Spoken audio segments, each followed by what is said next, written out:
भारतीय अर्थव्यवस्था से जुड़ी एक बड़ी खुशखबरी है। खुशखबरी ये है कि देश के आर्थिक विकास को मजबूती मिली है। वित्त वर्ष 2022-23 की तीसरी तिमाही यानी अक्टूबर से दिसंबर के बीच आर्थिक विकास के जो ताजा आंकड़े सामने आए हैं वो बेहद शानदार हैं।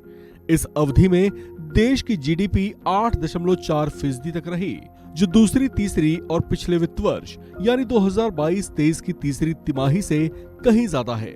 इसे अगर आंकड़ों से समझा जाए तो जुलाई से सितंबर के बीच दूसरी तिमाही में जीडीपी ग्रोथ रेट 7.6% तक रही थी। वहीं 2022-23 की तीसरी तिमाही में ये ग्रोथ रेट महज 4.4% ही रही थी।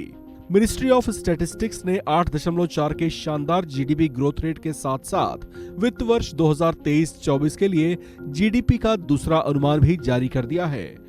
जो डेटा मिनिस्ट्री ऑफ स्टैटिस्टिक्स की ओर से जारी किए गए हैं, उसके मुताबिक भारत की इकोनॉमिक ग्रोथ मौजूदा वित्त वर्ष में 7.6% तक रहने का अनुमान है। यह पिछले वित्त वर्ष के 7% के ग्रोथ से कहीं बेहतर है। भारत की अर्थव्यवस्था में इस सुधार और जीडीपी के शानदार ग्रोथ रेट को लेकर प्रधानमंत्री नरेंद्र मोदी ने भी खुशी जाहिर की। उन्होंने इसे लेकर सोशल मीडिया प्लेटफॉर्म एक्स पर एक पोस्ट भी किया, जिसमें वे लिखते हैं, 2023-24 की तीसरी तिमाही में 8.4% की मजबूती जीडीपी वृद्धि भारतीय अर्थव्यवस्था की ताकत और इसकी क्षमता को दर्शाती है। हमारे प्रयास तेज आर्थिक विकास लाने के लिए जारी रहेंगे, जिससे 140 करोड़ भारतीयों को बेहतर जीवन जीने और एक विकसित भारत बनाने में मदद मिलेगा। एनएसओ की ओर से जारी आंकड़ों में कहा गया है कि वित्त वर्ष 2023-24 की तीसरी तिमाही में कृषि क्षेत्र का विकास दर 3.8% रहा था, जो 2022-23 की तीसरी तिमाही में 6.7% रहा। मैन्युफैक्चरिंग सेक्टर का ग्रोथ रेट 10.6% रहा, जो बीते वित्त वर्ष की तीसरी तिमाही में -0.2% रहा था।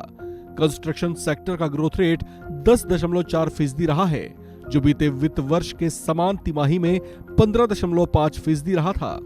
ट्रेड, होटल, ट्रांसपोर्ट, कम्युनिकेशन और ब्रॉडकास्टिंग से जुड़ी सेवाओं का ग्रोथ रेट 7.4% रहा, जो पहले 15.1% रहा था। फाइनेंशियल, रियल एस्टेट और प्रोफेशनल सर्विसेज का ग्रोथ रेट 9.2% रहा, जो बीते वित्त वर्ष में तीसरी तिमाही में 15.4% रहा था। इलेक्ट्रिसिटी, गैस और वाटर सप्लाई और दूसरी यूटिलिटी सर्विसेज का ग्रोथ रेट मौजूदा वित्त वर्ष की तीसरी तिमाही में 4.1% रहा है, जो बीते वित्त वर्ष इसी अवधि में 4.1% तक रहा था। इस खबर में फिलहाल इतना ही। बाकी अपडेट्स के लिए आप बने रहिए वन इंडिया हिंदी के साथ।